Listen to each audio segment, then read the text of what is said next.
Before my comments, I have the honour and privilege of making some small presentations to thank some people for their efforts in creating today. First of all, Magnus, may I invite you up here, please?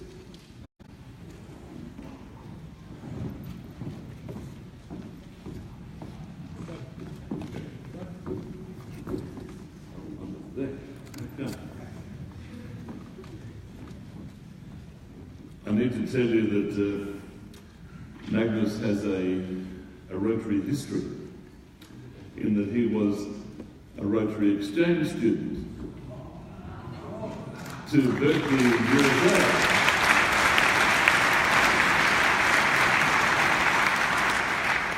And he survived. I know that as the official representative of UNESCO today, we greatly appreciate your assistance. Please accept as a memento this vase with the Australian floral emblem on it for your thanks. Thank you very much.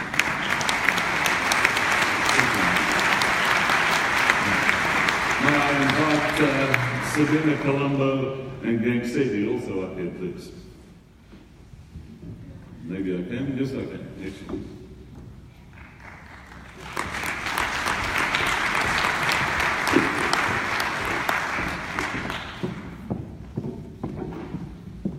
I need to say I am absolutely terrified of dropping this, so there you go. Sabina, your assistance with the relationship between Rotary and UNESCO is greatly appreciated. A small gesture, thank you.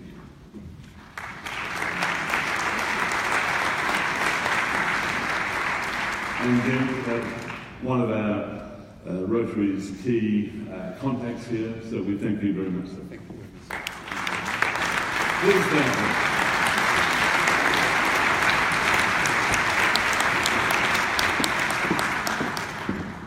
Ladies and gentlemen, I'm delighted to be here with you today. I was proposing to mention Rotaract, but given that your eardrums may collapse, I'll refer. Yeah, all right. Good morning, Rotaractors.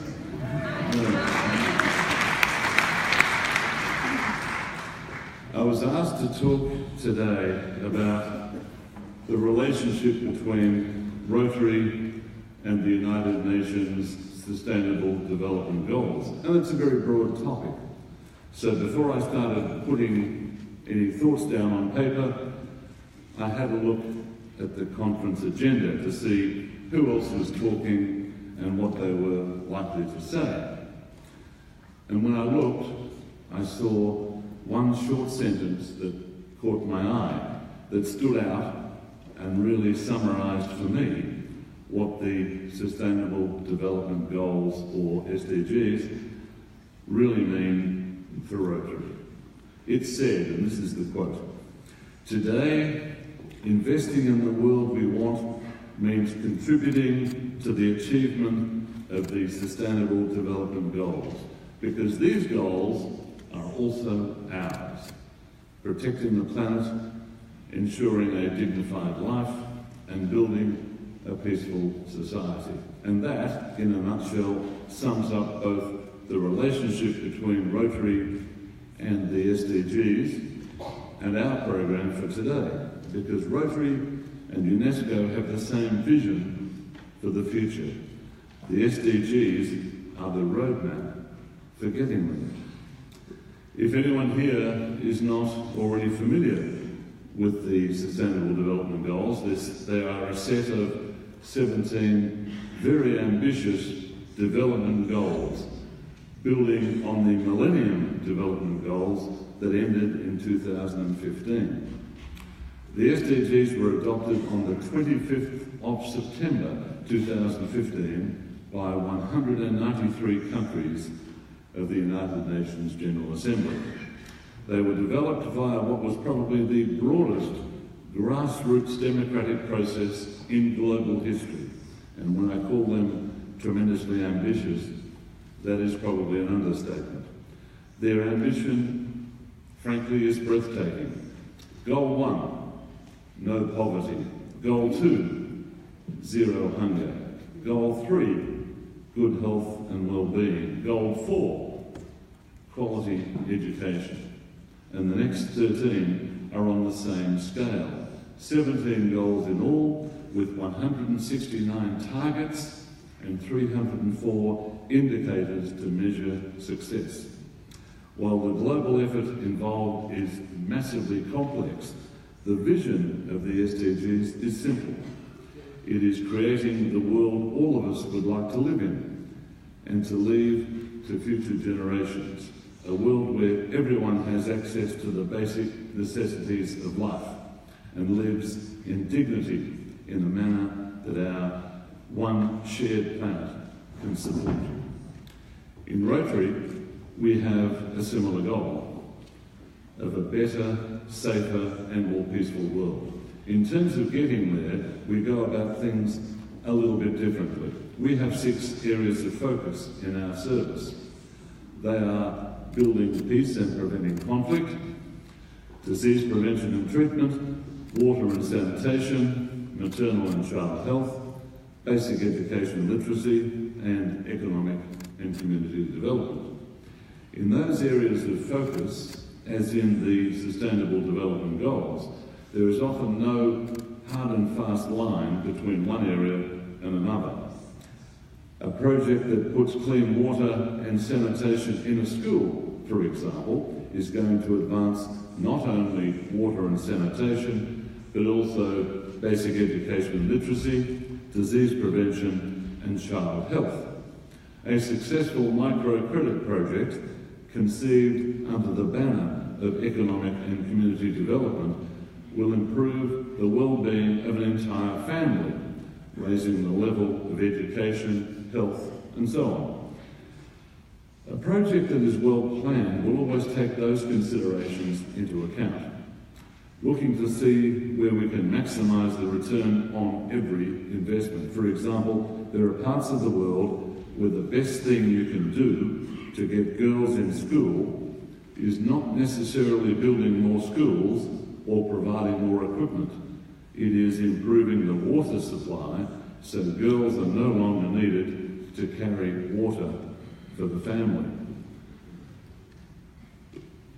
In some areas of extreme poverty, the best thing you can do to keep girls in school past the age of 11 or so is providing sanitation to the school. There are endless examples of that in ways that understanding the complex relationships within humanitarian service can lead to more successful results. And there are also areas of focus, as there are SDGs, that reach above and throughout all of the others. For example, in Rotary, peace is both one area of focus and an overarching goal, an idea we've been exploring this year through the international series of presidential peace-building conferences. We are having 6. In relation to the SDGs, gender equality is both a goal in its own right and a prerequisite in reaching the other 16, because it stands to reason that you can't aspire to a healthier, safer and more equitable world while excluding just over half of the population.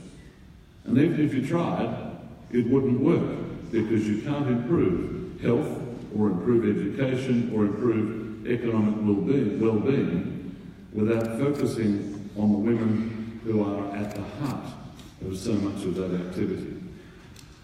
The environment is another such topic within the SDGs, one that constitutes several goals and is a major component of many more. Like peace, environmental health and sustainability is not just an idea, but a physical reality, one that underpins everything we do and strive for in Rotary. A safe and stable environment is every bit as crucial to effective and lasting development as a safe and stable society and nation. An environment that is unsafe, that is unstable, is as dangerous to our work as Rotarians and our communities as a state of conflict. It has the same power to undo our progress, to set back development, to create humanitarian crises on every scale. The health of our planet is a topic that is clearly front and centre in the SDGs, which has amongst its goals affordable and clean energy, sustainable cities and communities, responsible production and consumption, life below water, life on land, and climate action. Yet for all the attention it receives from the SDGs, environmental sustainability is a topic that we have seldom considered in our Rotary activity, and is perhaps the main area in which our areas of focus and the SDGs diverge. And the reasons for this are many and complex. Environmental issues are sometimes seen as beyond Rotary's capabilities, possibly too political, somehow outside the scope of Rotary's work.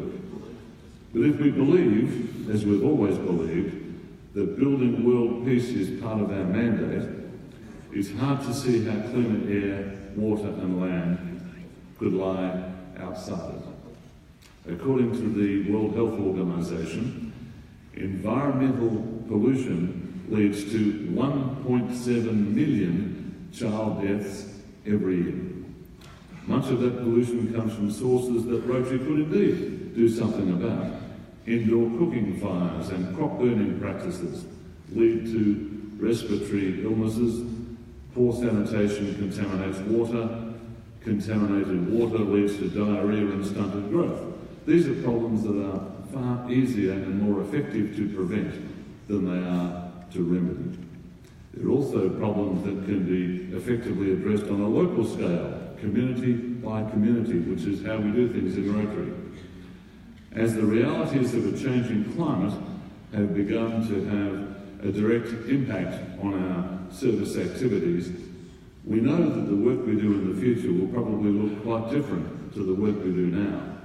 Disaster relief is consuming more and more of our resources as Rotary is called on to respond to an increasing number of climate-related disasters.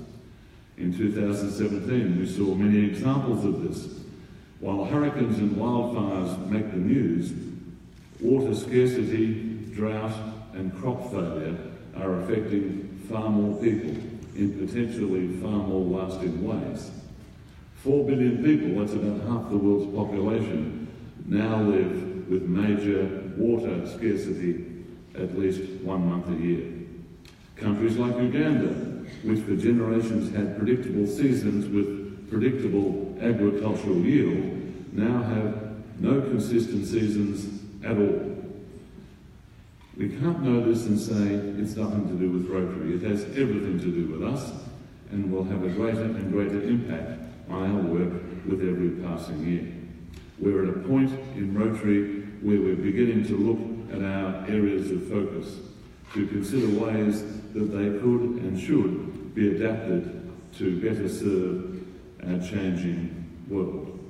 And it's become clearer in recent years, and particularly along the course of our conferences, that the more closely we align our work with the work of the United Nations Sustainable Development Goals, the better we as Rotary will be able to leverage that work and the more that we'll be able to achieve.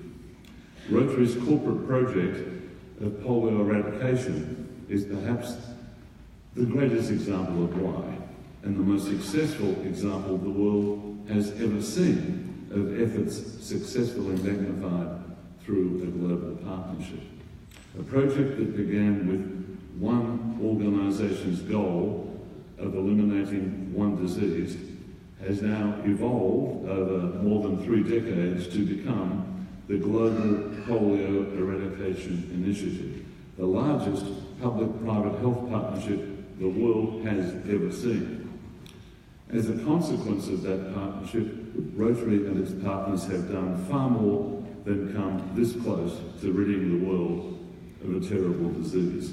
We have forged connections and lines of communication where none has existed before, and led to cooperation of a kind that was previously unimaginable. We have united participants at every level of government and community, along lines of nation, religion and culture, towards a common goal that all of us support, a world free of polio.